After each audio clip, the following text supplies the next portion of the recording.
Hey Emma, meeting new people can feel a bit scary at first, right? But just starting with a simple hello can change everything. Like when I meet someone new, I usually say, "Hello, my name is Alex." It sets such a friendly tone. It really does.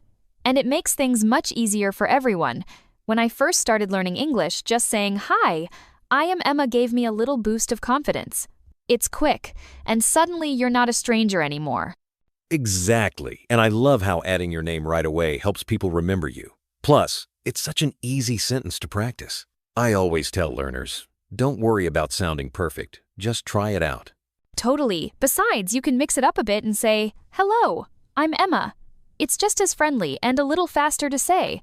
The important thing is making that connection, even if your accent isn't perfect yet. Lots of people wonder if it's better to say, "I am Emma," or "My name is Emma." But honestly, both work just fine. Sometimes I switch between them, depending on the situation. That's funny, I do the same. If I want to sound super clear, I say, "My name is Emma." But if it's a casual chat, "I'm Emma" feels so much more relaxed. Do you think one sounds more formal than the other? Yeah, "My name is" might sound a bit more formal, like at a job interview or the first day in class. But "I'm Emma" is quick and friendly for everyday conversations. It's good to know both, so you can pick what feels right. Exactly. And I love that English lets you play around with these phrases. Once you get comfortable, you'll see it's more about the smile and tone than the exact words.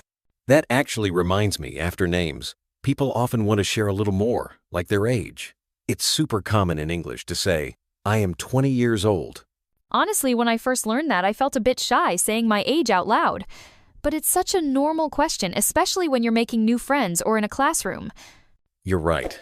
And people usually keep it simple. You can just say, "I'm 21." No need for the years old every time, unless you want to be extra clear.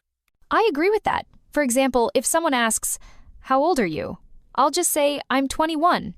It feels natural, and you don't have to think too much about grammar. Funny you mentioned that where you're from is usually the very next thing people ask. I always say, "I am from India." It's a nice way to share a bit about yourself. Oh, absolutely. And I love hearing where people are from. I just say, "I'm from England."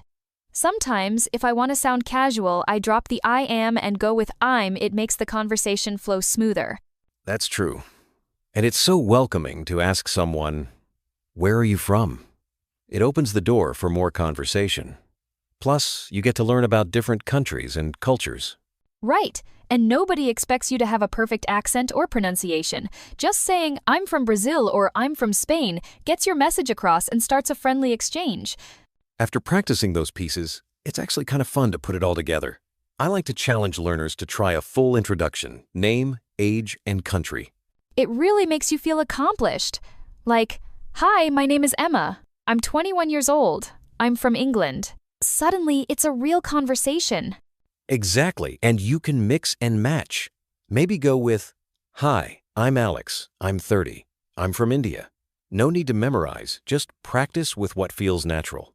And if you make a mistake, don't sweat it. Every time you try, you get a bit better. Plus, people appreciate the effort. It's all about connecting and having fun while you learn.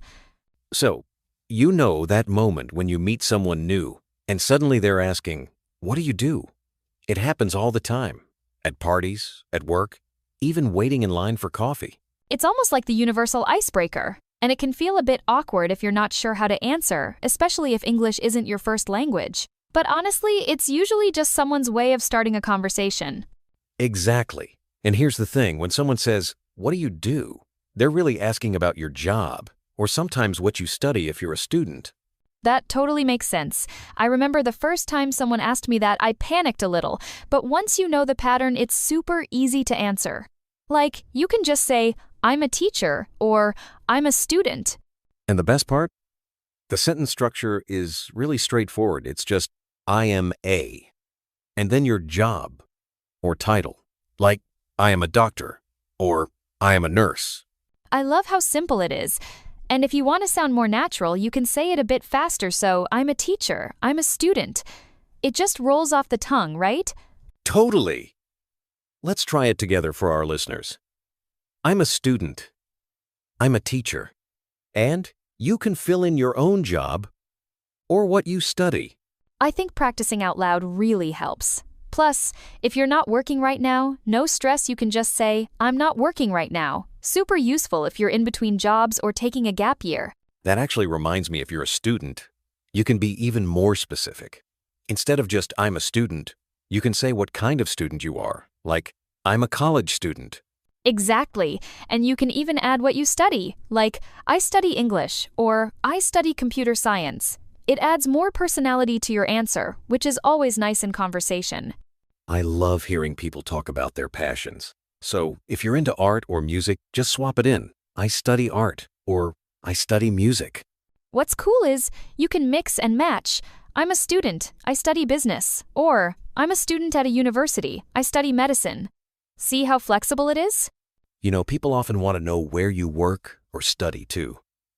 You can add just a few words to make your answer more interesting, like, I work in a school, or I study at a university.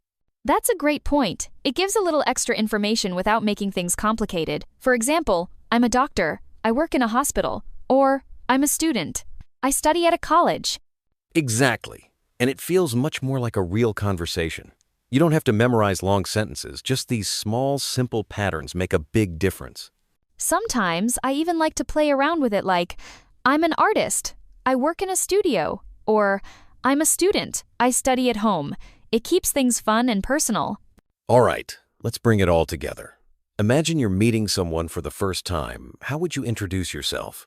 You can share your name, your age, where you're from, and your job or what you study. I love this part because it suddenly feels real. Like, I'm Emma, I'm 21 years old, I'm from England, I'm a student. I study English. It's simple, but you get a whole picture. That's perfect. And if you're listening, try saying your own introduction out loud.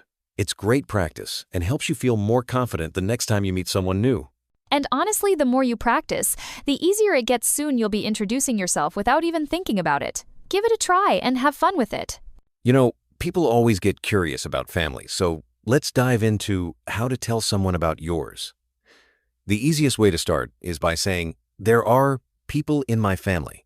It's funny when someone asks me about my family, I always begin with that. Like, there are 4 people in my family. It just sets the scene, right? Exactly. And it gets even better when you start adding details. But before we do, it's helpful to know some basic family words. So let's run through a few. Good idea. Words like father, mother, brother, sister, those are the classics. And then you've got grandparents, parents, even children if you want to talk about the next generation. Speaking of details, being able to say who your family members are gets really handy. For instance, I have 1 brother, or I have 2 sisters. Definitely, and it feels more personal if you add their names. Like, I have 1 brother, his name is Tom. It's a small touch but makes it feel real. Right, and that gives you a chance to practice words like his for a boy and her for a girl. So if you're talking about your sister, you'd say, her name is Lily. I love how a simple change like that can really shape your sentence. Actually, that reminds me, once I mixed up his and her, and everyone was so confused about who I was talking about. Jobs always come up in conversations about family. If you want to share what your parents do, you can say, my father is a doctor, or my mother is a teacher. Oh yeah, I've tried that. I usually say, my father is a driver. My mother is a nurse. It's so useful when meeting new people. They get a real sense of your background. And if you want to add even more, you can tell people where they work. For example, my father works in a school, or my mother works in a hospital. That makes it come alive, like my sister works in a shop. Suddenly, everyone has a mental picture of your family's daily life. Once you've got those pieces, you can introduce your family in a few sentences. Want to try putting it all together? Let's see. There are 4 people in my family. My father is a driver, my mother is a nurse, I have 1 brother, his name is Tom. That flows pretty nicely. That's perfect. And if you want, you can keep adding details, maybe what your brother likes or where your mother works. It's all about painting a fuller picture. And the best part? The more you practice, the more natural it feels. It really does make talking in English so much easier. Before we wrap up, let's encourage everyone listening, try making your own family introduction. How many people are there? What do they do? Maybe even where they work. Give it a shot, honestly. It's amazing how quickly you improve when you actually say the sentences out loud, even if you stumble at first. Totally. And every time you practice, you get closer to being able to talk about yourself, your family, your job, all those important basics. It feels pretty empowering, doesn't it? Next thing you know, you'll be chatting confidently about your family, your country, your age, and your job. That's real progress. Let's kick things off with something that always brings a smile. Hobbies. I feel like everyone lights up when they talk about what they love to do in their free time. Isn't it funny how chatting about hobbies instantly makes a conversation more fun? Whether it's painting or hiking, hobbies really show our personalities. Exactly. And I think the best part is, hobbies don't have to be anything fancy. If you enjoy it, it counts. Even sitting in the park and people watching could be someone's favorite hobby. Totally. And I've noticed that people often feel more relaxed and happy when they're doing their hobbies. It's like a mini vacation from the routine. Now that we're thinking about our hobbies, let's make it easy to talk about them in English. The simplest way is just to say, I like, and then your activity. For example, I like reading, I like cooking, I even like dancing around my living room when no one's watching. I'm with you on that last one. And listeners, you can try it too. Just follow along. I like swimming. I like music. Just plug in whatever makes you happy. See? It's as easy as that. You can mix in any hobby you want. No need for fancy grammar. Here's another way to share your interests. Say, my hobby is, and fill in the blank. For example, my hobby is painting. What's cool is you can use both structures for most hobbies. So I can say, I like traveling, or my hobby is traveling. They both work. Exactly. Sometimes I switch between the two, depending on how formal or casual I feel. Same here. And I love asking people, what's your hobby? It always leads to fun stories. Now, if you really enjoy something, you can say, I love it. It just adds more excitement. Like if you ask me, do you like music? I'll say, I love music. But when there's something you aren't into, don't be shy to say, I don't like it. Totally. For instance, I like dogs, but I don't like cats. Or, I love coffee, but I don't like tea. It's simple and clear. And honestly, I think everyone agrees with I don't like homework. That might be the most universal answer ever. So now that we have these sentences, let's pull them together. Imagine you're meeting someone new. How would you introduce yourself? I'd say, hi, I'm Emma. I'm 21 years old. I'm from England. I'm a student, and my hobby is reading. That's fantastic. Let me give it a go.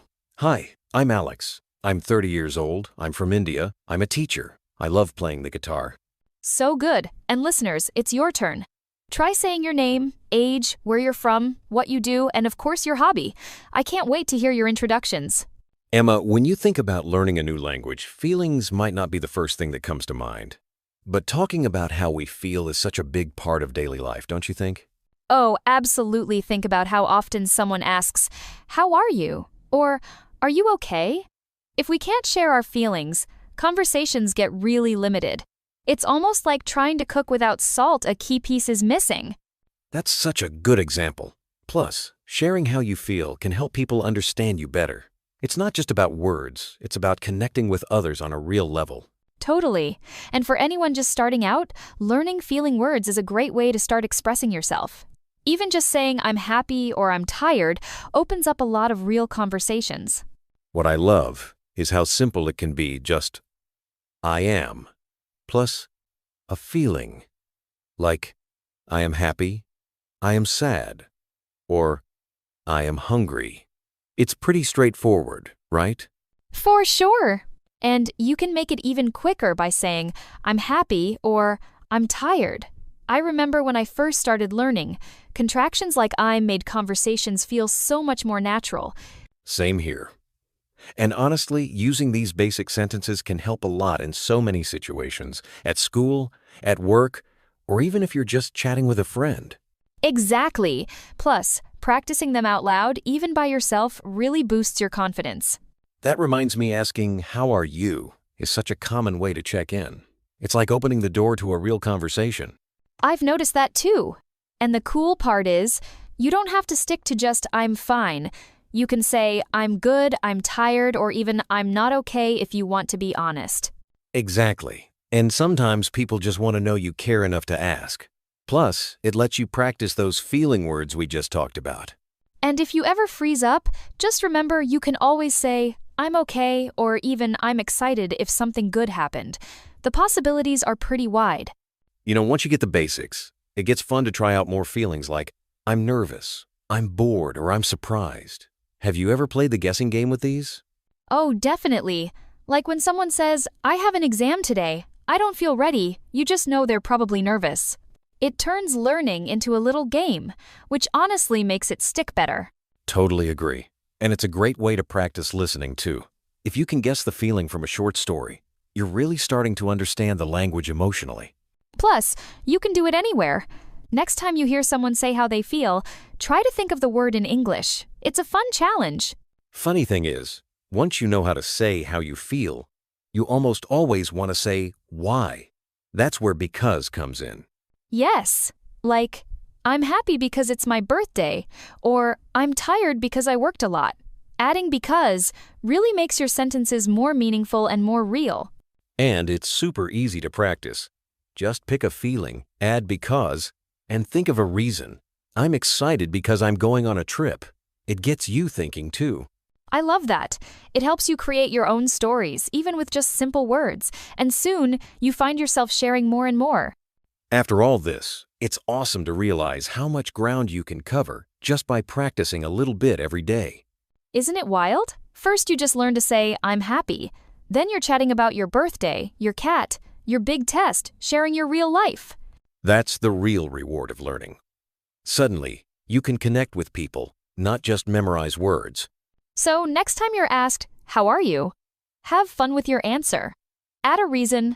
Try a new feeling word, see where the conversation goes. That's where language really comes alive. Since we're wrapping up, how about we walk through a quick example of a self-introduction? I know a lot of learners get stuck on what to say first. Oh, that's a great idea because sometimes the first sentence is the hardest to get out. Let's build one together, step by step, so it feels less intimidating. Exactly. Let's keep it simple. Maybe just your name, your age, where you're from, and a little about what you do. Totally. For example, I might say, Hi, I'm Emma. I'm 21 years old. I'm from England. I'm a student. My hobby is reading. I'm happy today because I learned new English words. That covers a lot, but it's still easy, right? I love that you added how you're feeling and what you learned. That gives your introduction personality. Let me try my version. Go for it. It's always fun to hear different styles. You never know what detail will make someone smile. My name is Alex. I'm 30 years old. I'm from India. I'm a teacher. My hobby is playing guitar. I'm excited because I love teaching English. That's me, in a nutshell. That sounds friendly and inviting. It really shows how even simple sentences can help you connect. Actually, the part about loving to teach makes it memorable. I bet listeners will notice that. After hearing a few examples, it feels so much more doable. I hope our listeners feel ready to try it themselves. Me too. Sometimes just taking a deep breath and smiling helps the words flow. Even if you stumble a little, the important thing is you're speaking out loud. Absolutely. Every time you practice, even for 1 minute, you're making real progress. So listeners, go ahead and introduce yourself in English. We're cheering for you. And remember, keep learning, keep smiling, and keep speaking. You did amazing today, and we can't wait to meet you again next time.